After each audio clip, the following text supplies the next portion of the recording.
Bismillahirrahmanirrahim. Assalamualaikum warahmatullahi wabarakatuh. Alhamdulillahirabbil alamin. Innal hamdalillah nahmaduhu wa nasta'inu wa nastaghfiruh wa na'udzu billahi min syururi anfusina wa min sayyiati a'malina may yahdihillahu fala mudhillalah wa may yudlil fala hadiyalah. Asyhadu an la ilaha illallah wa la syarikalah wa asyhadu anna Muhammadan abduhu wa rasuluhu la nabiyya ba'da. Wa qala Allah ta'ala fil Qur'anil Karim, a'udzu billahi minasyaitonir rajim. Bismillahirrahmanirrahim.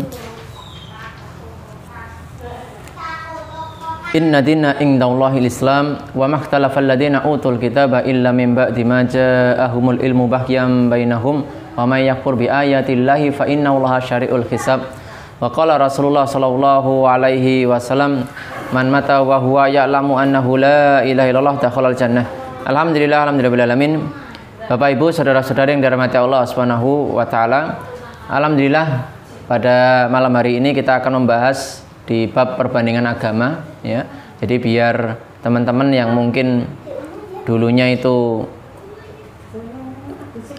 beragama selain daripada Islam bisa memahami betul hakikat tentang keimanan hanyalah Islam yang diterima oleh Allah Subhanahu wa taala, dan mengimani bahwasanya nabi-nabi terdahulu termasuk Nabi Yesus itu dia adalah seorang muslim, ya, seorang muslim, seorang yang berserah diri kepada Allah Subhanahu wa taala.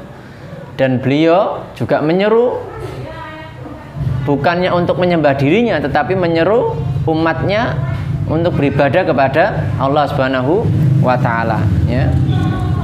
Baik dijelaskan di dalam Al-Qur'an maupun di dalam hadis maupun di dalam kitab Alkitab itu sendiri, ya. Ya. Nabi Isa adalah seorang utusan Allah yang mana beliau diutus untuk Bani Israel, ya. Allah sebutkan di dalam surah As-Saff, ya. Surah As-Saff yaitu surat ke-61, ya. Ayat yang ke-6, ya.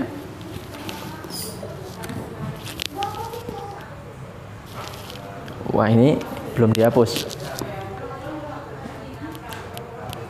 ya. Ayat yang ke-6 ini saya hapus dulu. Ini tadi bab akidah, ya. Di dalam Al-Quran begitu banyak ayat yang menjelaskan bahwasanya Yesus atau Yesua atau Jesus atau Yesus atau Iso atau Isa putra Maryam adalah utusan Allah untuk Bani Israel, ya. Jadi di sini saya akan menjelaskan bahwasanya ketika kita beragama Islam, maka hakikatnya kita mengikuti, kita menjadi pengikut setia Yesus. Yang tentunya ketika kita mengimani Yesus, juga mengimani Nabi akhir zaman, Nabi yang diutus setelah Nabi Isa atau Yesus itu sendiri, yaitu Nabi Muhammad SAW. Dan tentunya menerima kitab suci Al-Quran, kitab yang sempurna, yang menyempurnakan kitab-kitab sebelumnya, yang meluruskan kitab-kitab sebelumnya yang telah dibelokkan oleh orang-orang yang zalim, ya. Allah sebutkan tadi di dalam surah As-Saff, ya, yaitu surat ke-61 ayat yang ke-6, ya. A'udzubillahi minasyaitonir rajim. Bismillahirrahmanirrahim. Wa id qala Isa ibnu Maryam ya bani Israila inni rasulullahi ilaikum musaddiqan lima baina yadayya minat taurati wa mubasysyiran bi rasuli ya'ti min ba'di ismuhu Ahmad. Falamma ja'ahum bil bayyinati qalu hadza sihrun mubin. Dan ingatlah ketika Isa putra Maryam berkata, wahai Bani Israel, sesungguhnya aku utusan Allah. Jadi di sini di dalam Al-Quran Nabi Isa alaihissalam mengaku dirinya adalah utusan Allah, ya, yang membenarkan kitab yang turun sebelumku. Jadi membenarkan kitab-kitab sebelumnya, yaitu kitab Taurat, Zabur, dan memberikan kabar gembira dengan seorang Rasul yang akan datang setelahku. Jadi setelah Nabi Isa, setelah Nabi Yesus itu ada Nabi setelahnya, ya, yang namanya adalah Ahmad atau Muhammad, gitu. Di dalam bahasa yang masih asli, yang masih bahasa Ibrani, di situ sebenarnya sudah tertulis nama Muhammadim itu. Tetapi oleh orang-orang yang menyekutukan Allah, ini bukan disebut sebagai nama, tapi orang gelar, orang yang terpuji. Nah, nanti itu di dalam kitab Kidung Agung itu ada sebenarnya, yang masih asli itu, ya. Memberikan kabar gembira dengan seorang rasul yang datang setelahku yang namanya Ahmad atau Muhammad. Namun ketika rasul itu datang kepada mereka dengan membawa bukti-bukti yang nyata, mereka berkata ini adalah sihir yang nyata. Jadi Bapak Ibu yang dirahmati Allah Ta'ala, di dalam kitab As-Saff, yaitu surat ke-61 ayat ke-6 di sini, Nabi Isa alaihissalam, Nabi Yesus alaihissalam, beliau menyatakan dirinya adalah utusan Allah. Nah, maka saya tekankan bagi teman-teman yang dulunya itu memuliakan Yesus, insya Allah ketika jenengan itu kembali ke fitrah jenengan masuk Islam, itu betul-betul memuliakan. Tetapi tidak sampai berlebihan, gulu, tidak sampai menjadikan dia Tuhan. Gitu. Memuliakan Yesus tetapi hanya sebatas utusan Allah. Dan yakinlah sejatinya orang yang dia itu kembali ke Islam, kembali kepada agama Allah yang benar, sejatinya dia juga menjadi pengikut setia Yesus.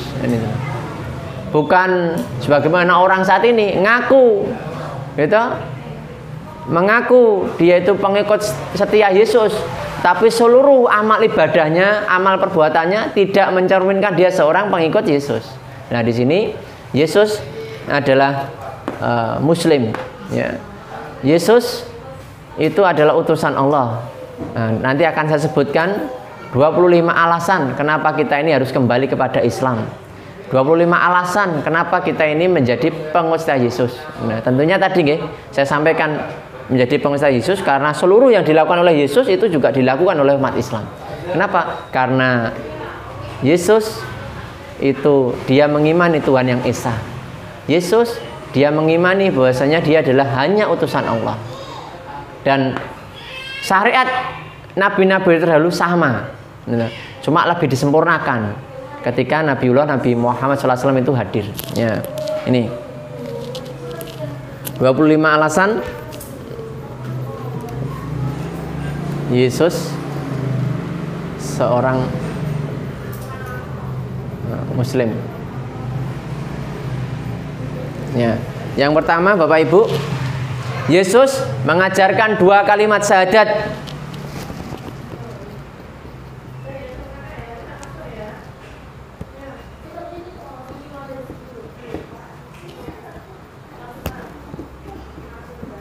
Kalau ketika kita dulu hidup di zamannya Yesus, maka sama.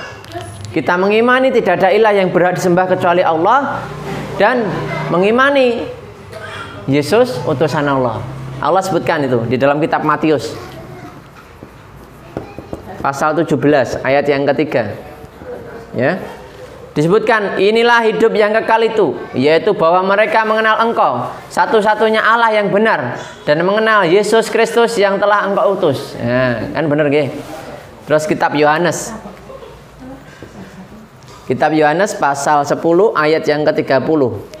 Ya. Aku dan Bapa adalah satu. Ini berarti satu visi misi hati dan pikiran. Jadi bukannya jadi satu kesatuan, bukan. Tapi antara visi misinya itu sama. Ya. Yesus menjawab, sudah kukatakan kepadamu tetapi kalian tidak percaya. Pekerjaanku yang kulakukan atas nama Bapakku, memberi bukti tentang aku. Sebab apa yang Yesus kerjakan adalah dalam nama Bapa. Jadi apa yang dilakukan oleh Yesus itu semuanya itu atas kehendak Bapa. Maka inilah yang disebutkan satu visi dan misi. Kenapa? Karena Yesus dia diatur oleh Allah. Dia mau mengikuti oleh Allah Subhanahu wa taala. Nah, Allah sebutkan di dalam kitab Yohanes pasal 17 ayat yang ketiga. Ini tadi ini Yohanes. Ini tadi Matius, nah, sekarang ini Yohanes. Inilah hidup yang kekal, sejati dan kekal, supaya orang mengenal Bapa satu-satunya Allah yang benar dan mengenal Yesus Kristus yang diutus oleh Bapa. Nah, itu juga disebutkan di dalam kitab Matius ya, pasal 15 ayat yang ke-24. Nah, nanti bisa dicek masing-masing. Dan lebih banyak lagi ketika saya dulu pernah dibukakan ya, nanti bisa melihat di YouTube saya yang di bab perihal Yesus itu adalah utusan Allah. Itu kan lebih banyak lagi nanti ya. Bapak Ibu yang dirahmati Allah SWT, Yesus menyuruh menyembah hanya kepada Allah SWT. Ini tadi syahadatnya, mengajarkan syahadat. Yesus beliau menyuruh hanya menyembah Allah. Ya. Allah sebutkan di dalam kitab Matius pasal 4 ayat yang ke-10 disebutkan, maka berkatalah Yesus kepadanya, "Henyalah engkau iblis, sebab aku tertulis, engkau harus menyembah Dia Allah, sajalah engkau berbakti." Ya, ini kan betul. Jadi ketika Yesus mengusir iblis itu apa? Begitu. Ya. Begitu pula kalau kita ini umat Islam, kalau kita mengusir setan, yaitu ya suruh beribadahnya kepada Allah. Saya sempat itu dulu dialog, Pak Agus itu tidak mau menerima Kristen itu karena di dalam hati Pak Agus itu banyak setannya. Loh, saya itu biasa ngusir setan loh malah. Coba perhatikan, dulu Yesus itu ketika dia mengusir setan, itu Yesus menyuruh bukan untuk menyembah Dia, tapi untuk menyembah Allah. Terus waktu itu saya suruh buka ayat ini, dia bingung gitu. Bapak Ibu yang dirahmati Allah Ta'ala, kitab Yohanes pasal 5 ayat yang ke-30 juga disebutkan, aku tidak dapat berbuat apa-apa dari diriku sendiri.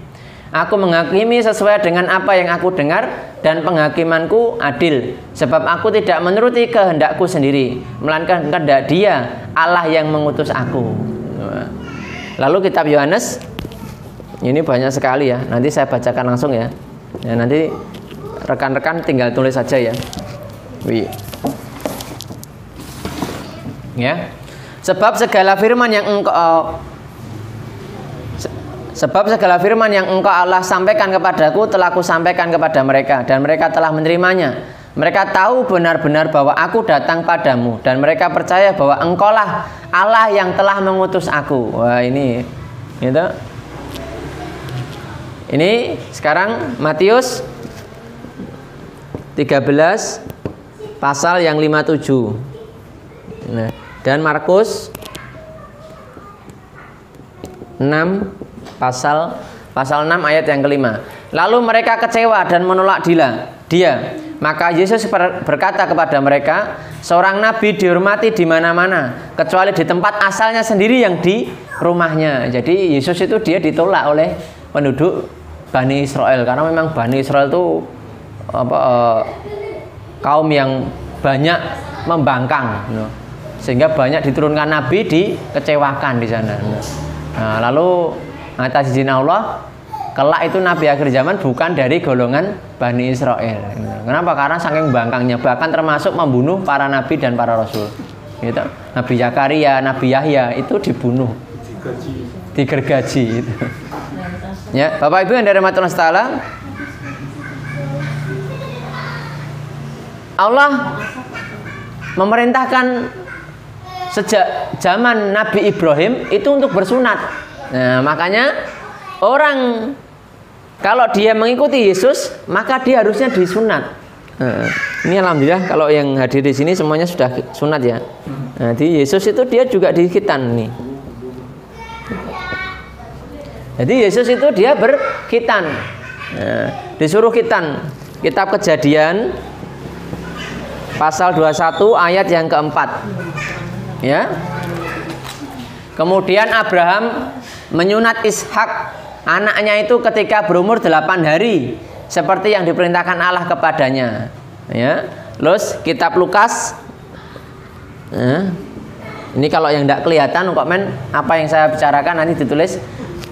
Lukas 1 pasal 59 sampai 60. Ya, maka datanglah mereka pada hari yang ke-8 untuk menyunat anak itu, dan mereka hendak memberi nama itu Zakaria menurut nama bapaknya. Tetapi ibunya berkata, jangan, ia harus dinamai Yohanes. Lukas pasal 2 ayat yang ke-21. Dan ketika genap 8 hari, ia harus disunatkan. Ia diberi nama Yesus, yaitu nama yang disebut oleh malaikat sebelum ia di kandungan ibunya. Jadi Bapak Ibu yang dirahmati Allah, Yesus itu dia 8 hari dia disunat. Nah, ironisnya Bapak Ibu, makanya saya sampaikan, orang Kristen, orang Katolik itu dia bukan pengikut setia Yesus, tapi pengikut setianya siapa? Paulus. Banyak ajaran-ajarannya Yesus itu telah dibelokkan. Perintahnya disuruh sunat, nah itu tidak boleh disunat. Ya, ini ya, ini saya hapus ya. Ya ini, tadi sampai yang ketiga ya. Nah, ini ketika Yesus memerintahkan sunat, nah, sama Paulus itu dilarang.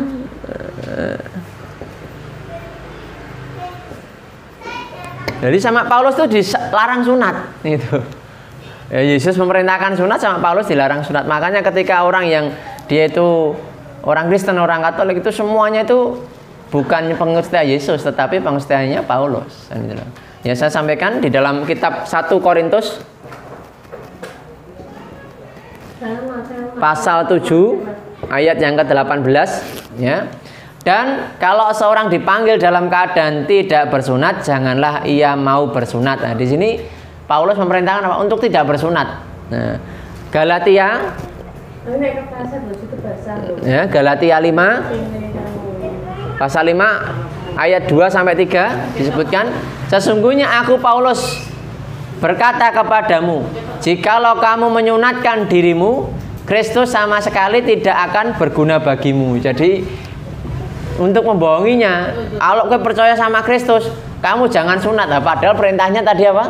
Disuruh bersunat. Gitu. Ketika saya tanya dulu, pernah ada misionaris ke rumah, no. Jadi kan sunat enggak, no. Nah, kenapa kok enggak, no? Itu kan budaya Yahudi. Gitu. Itu maaf, bukan budaya Yahudi. Itu kan hukum Taurat. Terus ketika saya tanya, lah kalau hukum Taurat kenapa? Kan itu loh. Ya itu kan sudah dihapus ketika muncul Alkitab, no. Nah, saya sampaikan, loh jenengan salah lagi. Yang bilang jenengan atau Alkitabnya jenengan? Kalau jenengan yang bilang begitu, tolong tunjukkan saya. Dia tidak bisa. Kalau jenengan tidak bisa, berarti saya sampaikan. Sesungguhnya Alkitab datang itu untuk meluruskan, melengkapi kitab-kitab sebelumnya. Jadi selaras sama. Dulu pernah itu kok tidak pakai jilbab, itu kan hukum Taurat. Jadi nanti akan saya sampaikan. Pemerintah juga sama berjilbab, menutup aurat. Ya, ini dilarang untuk sunat. Nah, terus juga saya sampaikan, loh Islam juga tidak sunat. Di dalam perintahnya jelas. Terus dia ngeles lagi. Di dalam Al-Baqarah ayat 130 sampai 132 di situ ada bahwasanya perintah untuk mensunat. Terus dia ngeles lagi. Lah Nabi Muhammad disunat atau enggak? Wah, ini lagi ya. Nabi Muhammad itu dia disunat, memerintahkan disunat. Lalu yang nyunat siapa? Allah sendiri. Kenapa? Karena Allah menjaga biar jangan sampai sesuatu yang mungkin dihinakan ulang, bagian tadi nun sewu kemaluan, wah nanti ini dan begitu, enggak. Biar dijaga, sehingga apa? Yang menyunat Allah Subhanahu wa taala lewat malaikatnya. Bapak Ibu yang dirahmati Allah Taala, kita masuk yang keempat, wudu atau bersuci. Bapak Ibu yang dirahmati Allah Taala, di dalam kitab Keluaran, kitab Keluaran, ya, pasal 30 ayat 20 sampai 21. Di situ disebutkan, apabila mereka masuk ke dalam kemah pertemuan, haruslah mereka membasuh tangan dan kakinya dengan air, supaya mereka jangan mati. Demikianlah juga apabila mereka datang ke mezbah itu untuk menyelenggarakan kebaktian dan untuk membakar korban api-apian bagi Tuhan. Ya. Haruslah mereka membasuh tangan dan kaki mereka supaya mereka jangan mati. Itulah yang harus menjadi ketetapan bagi mereka untuk selama-lamanya bagi dia dan keturunannya turun temurun. Jadi membasuh tangan dan kakinya.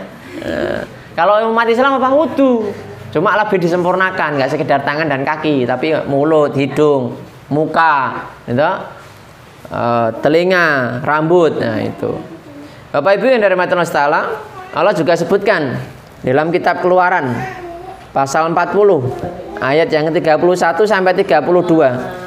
Ya, Musa dan Harun serta anak-anaknya membasuh tangan dan kaki mereka dengan air dari dalamnya apabila mereka masuk ke dalam kemah pertemuan dan apabila mereka datang mendekat kepada misbah. Misbah itu kayak kiblat itu kalau sekarang. Jadi dulu itu juga sama, kalau mau beribadah kepada Allah itu juga menghadap kiblat. Itu maka mereka membasuh kaki dan tangannya seperti diperintahkan Tuhan kepada Musa. Jadi dulu Nabi Musa ketika mau beribadah juga sama, membasuh tangan dan kakinya. Di dalam Al-Quran juga sama, diperintahkan dalam surat Al-Ma'idah. Al-Ma'idah ayat yang ke-6. Hai orang-orang beriman, apabila kamu hendak mengerjakan sholat, maka basuhlah mukamu dan tanganmu sampai dengan siku, dan sapulah kepalamu dan basuh kakimu sampai dengan kedua mata kaki. Jika kamu junub maka mandilah. Nah, jadi Bapak Ibu dan seterusnya. Nah, jadi Masya Allah, jadi seluruh syariat yang dilakukan oleh Yesus itu semua dilakukan oleh umat Islam. Nah, saya lanjutkan. Sekarang yang nomor 5. Nah, kalau orang Kristen atau Katolik sendiri kalau mau beribadah tidak pernah mereka itu membasuh tangan dan kakinya, gitu, tidak pernah. Coba apa? Salib tok. Ngambil air, ditaruh, buat salib tok itu. Satu tunjuk tok, terus bikin salib gitu. Oh ya Allah. Padahalnya tadi apa perintahnya Pak? Membasuh tangan dan kakinya. Ini dulu. Ya. Bapak Ibu yang dirahmati Allah Ta'ala, kita masuk ke bab mandi junub. Nah, mandi besar. Mandi besar atau mandi junub. Ya, Allah sebutkan di dalam surat Imamat pasal 5 ayat 16 sampai 18, saya bacakan. Apabila laki-laki bertumpah maninya, ia harus membasuh seluruh tubuhnya dengan air, dan ia menjadi najis sampai matahari terbenam. Setiap pakaian dan setiap kulit yang terkena tumpahan mani itu haruslah dicuci dengan air dan menjadi najis sampai matahari terbenam. Jika seorang perempuan kalau seorang lelaki tidur berdua dengan ada tumpahan mani, maka keduanya harus membasuh tubuhnya dengan air dan mereka menjadi najis sampai matahari terbenam. Jadi sama Bapak Ibu yang dirahmati Allah, kita harus membersihkan ketika kita ada hubungan badan, ya, terkena mungkin mimpi basah dan lain sebagainya, dibersihkan, lalu dibasuh, dibersihkan kayak mandi wajib ini dulu. Nah, kalau orang Kristen atau Katolik kan tidak ada kayak gitu. Ya. Sekarang kita nomor 6, yaitu wajib berjilbab. Nah, wajibnya berjilbab di dalam kitab 1 Korintus, ini sebenarnya banyak tapi ini saya ambil satu. 1 Korintus pasal 11 ayat 5 sampai 6. Ya. Tetapi tiap-tiap perempuan yang berdoa atau bernubuat dengan keadaan yang tidak berkerudung menghina kepalanya, sebab ia sama dengan perempuan yang dicukur rambutnya. Sebab jika perempuan tidak mau mengkerudung kepalanya, maka haruslah ia juga menggunting rambutnya. Tetapi jika bagi perempuan adalah penghinaan, maka rambutnya digunting dan dicukur, maka haruslah ia mengkerudungi kepalanya.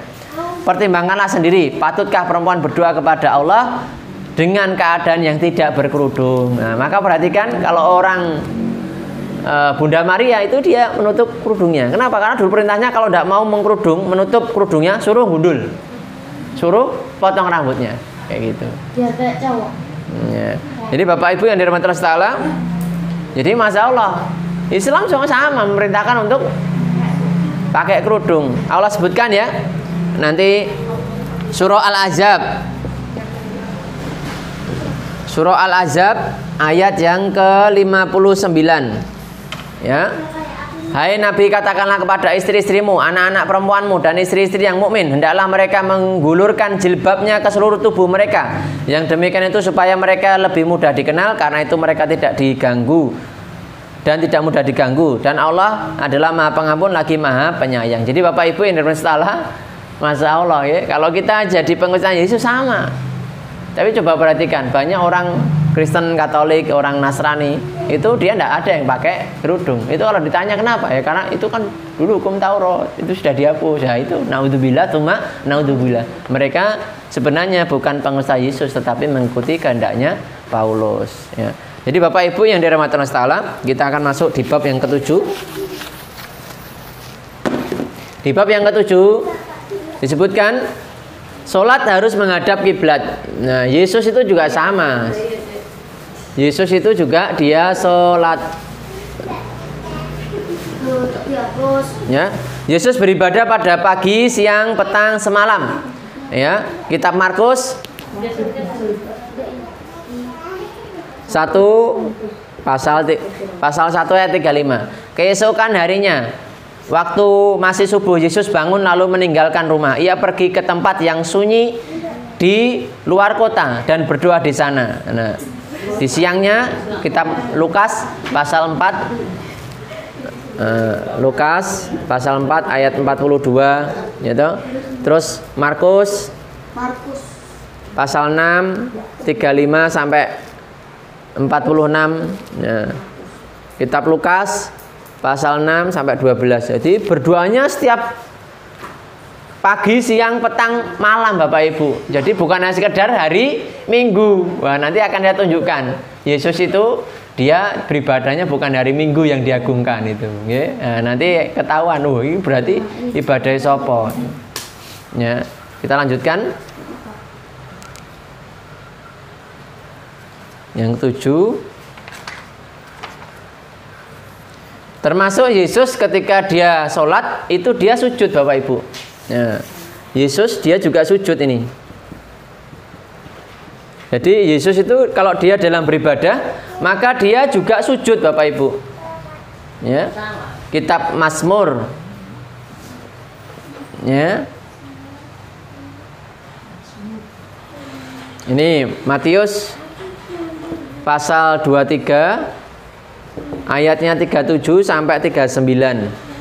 Yesus dia sujud. Kemudian Yesus pergi lebih jauh sedikit, lalu ia tersungkur ke tanah dan berdoa. Bapak, katanya, kalau boleh jauhkanlah daripadaku penderitaan yang aku harus alami ini, tetapi jangan menurut kemauanku, melainkan menurut kemauan Bapak. Jadi Bapak Ibu yang dirahmati Allah, Yesus itu dia juga beribadah dengan sujud. Kitab Mazmur. Kitab Mazmur pasal 13 138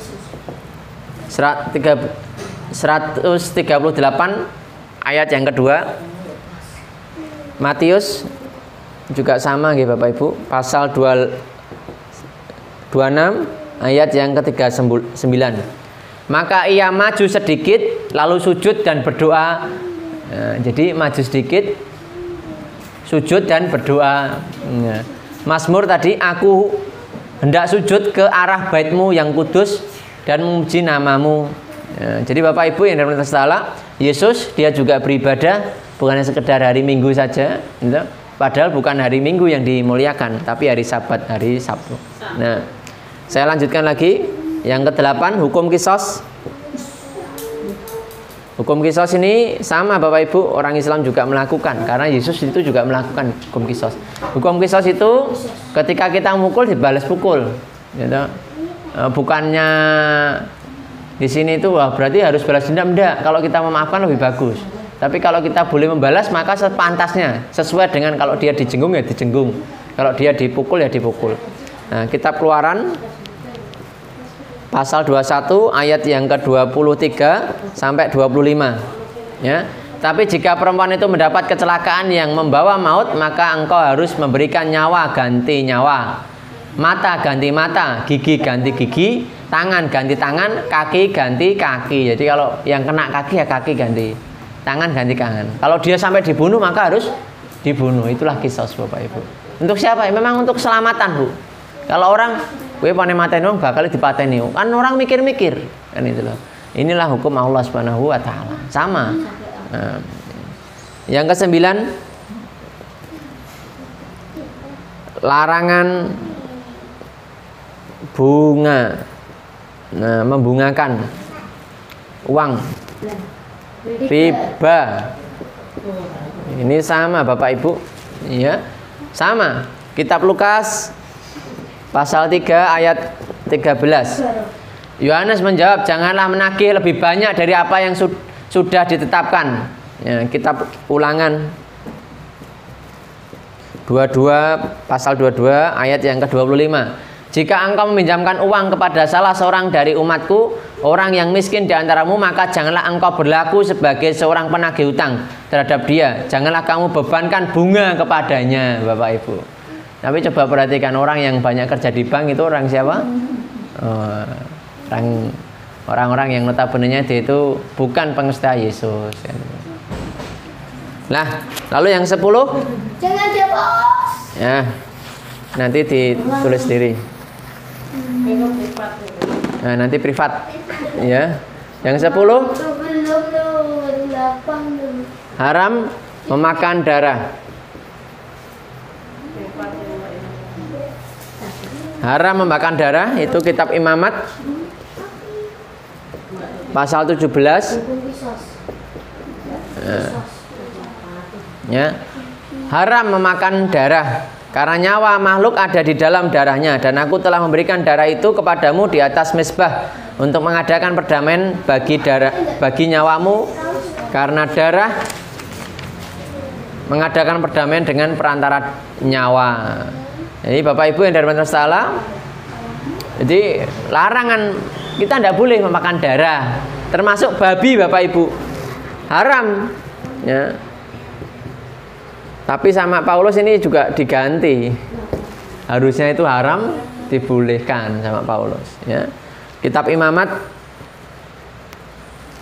pasal 11 ayat yang 7 sampai 8. Ya. Demikian juga babi, karena memang berkuku belah, yaitu kukunya bersela panjang tetapi tidak memamah biak. Haram itu bagimu. Daging binatang-binatang itu janganlah kamu makan, dan bangkainya janganlah kamu sentuh.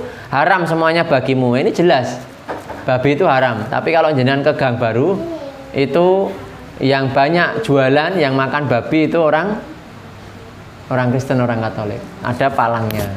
Naudzubillah, tuma naudzubillah. Terus yang ke-11 itu haramnya minuman keras. Khomer, minuman keras. Nah, itu kitab Imamat pasal 10 ayat yang ke-9. Ya. Janganlah engkau minum anggur atau minuman keras, engkau serta anak-anakmu, bila kamu masuk ke dalam kemah pertemuan, supaya jangan kamu mati. Itulah suatu ketetapan untuk selamanya bagi kamu turun-temurun. Nah, ini kitab Hakim-Hakim juga sama. Nanti silakan dibuka. Pasal 13 ayat yang ke-4. Ya. Oleh sebab itu pelihara dirimu, janganlah minum anggur atau minuman yang memabukkan, dan jangan makan sesuatu yang haram. Janganlah memakan sesuatu yang berasal dari pohon anggur atau minuman yang memabukkan. Nah, jadi Bapak Ibu yang dirahmati Allah, Yesus pun juga sama. Mereka tidak mau. Yesus tidak mau ketika disuguhkan untuk suruh minum minuman keras, tidak mau. Tapi ironisnya, banyak orang Kristen, orang Katolik ketika pas perjamuan Roh Kudus malah minum minuman anggur. Dia mengatakan ini darahnya Yesus. Naudzubillah, tuma naudzubillah. Inilah bentuk penyimpangan. Ya, jadi Yesus menolak, Bu. Yesus menolak anggur.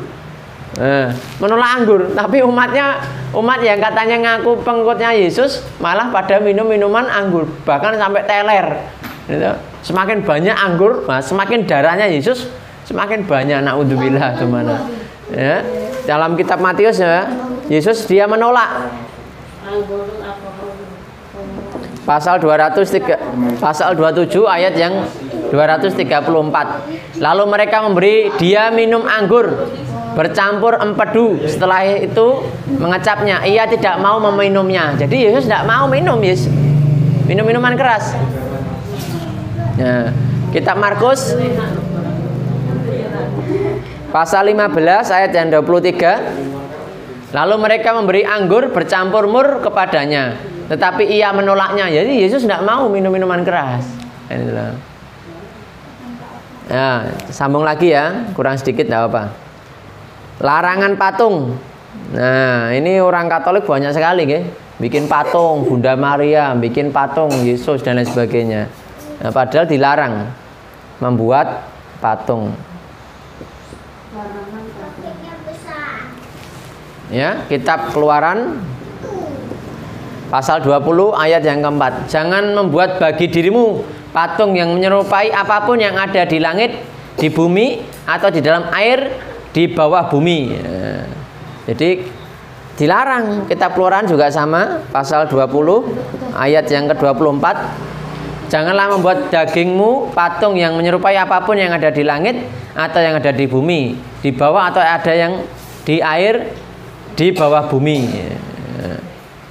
Banyak Bapak Ibu yang dirahmati Allah, larangan-larangan untuk membuat patung. Tapi ironisnya banyak yang ngaku pengikut setia Yesus, tetapi dia justru bikin patung. Dan ironisnya lagi, mereka justru memintanya kepada patung, disembah-sembah patung. Nah, kayak gitu. Nah, terus berikutnya, ya, kurang sedikit lagi ya. Yang ke-13,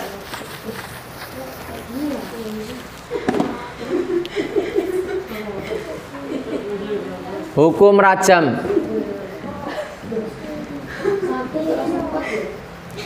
Hukum rajam dan larangan zina. Ya, kitab Ulangan pasal 22 ayat yang ke-24 ya. Apabila seseorang kedapatan tidur dengan seorang perempuan yang bersuami, maka haruslah keduanya dibunuh mati. Jadi sama. Iya, dilempari batu. Ya, jadi Bapak Ibu yang dirahmati, kalau dalam Al-Qur'an itu surat An-Nur, itu surat ke-24 ayat yang kedua. Perempuan yang berzina dan laki-laki yang berzina, maka deralah tiap-tiap seorang dari keduanya 100 kali dera. Dan janganlah belas kasihan kepada keduanya. Jadi di sini kalau yang dia itu laki-laki yang sudah berkeluarga, maka dirajam. Tapi kalau yang dia itu belum keluarga, di sini suruh dera 100 kali. Nah, terus yang ke-14, Yesus juga berpuasa Bapak Ibu. Ya. Berpuasa 40 hari. Ya. Matius pasal 4 ayat yang kedua. 40 hari 40 malam Yesus tidak makan. Lalu ia merasa lapar. Jadi puasa 40 hari. Memang berat, makanya kalau dalam Islam umat akhir zaman itu diperingankan. Puasanya enggak full. Puasanya hanya ada sahurnya, ada bukanya. Kalau dulu enggak. Adapun dalam tahun kelima pemerintahan Yoyakim bin Tosia, Raja Yehuda, dalam bulan yang ke-9 orang telah memaklumkan puasa di hadapan Tuhan bagi segenap rakyat di Yerusalem dan bagi segenap rakyat yang telah datang dari kota-kota Yehuda ke Yerusalem. Nah, kalau dalam Al-Qur'an itu surat Al-Baqarah ayat yang ke-185. Nah. Jadi Bapak Ibu yang dirahmati Allah, bab puasa pun juga sama. Ada puasa sunnahnya. Kalau ya, Yesus juga puasa Senin dan Kamis. Lukas pasal 18 ayat yang kedua. Ini puasa Senin dan Kamis. Ada puasa sunnahnya, yaitu kitab Lukas pasal 18 ayat yang kedua.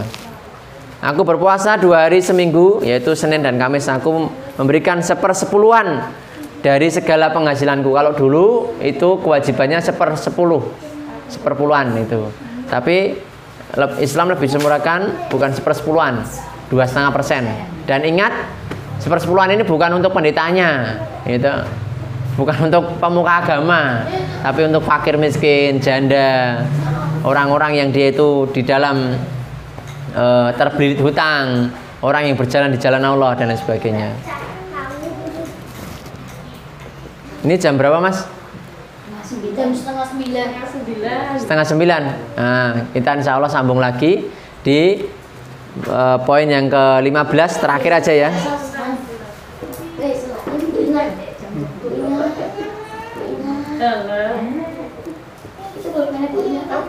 Ya, wajib ucapkan insya Allah. Jadi kalau Yesus itu ketika dia berjanji maka dia mengucapkan jika Allah mengendaki.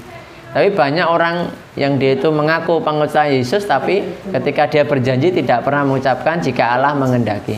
Allah sebutkan dalam kitab Yakobus. Yakobus pasal 4 ayat yang ke-13 sampai 15. Jadi sekarang, hai kamu berkata, hari ini atau besok kami berangkat ke kota Anu, dan di sana kami tinggal setahun dan berdagang, serta mendapat untung.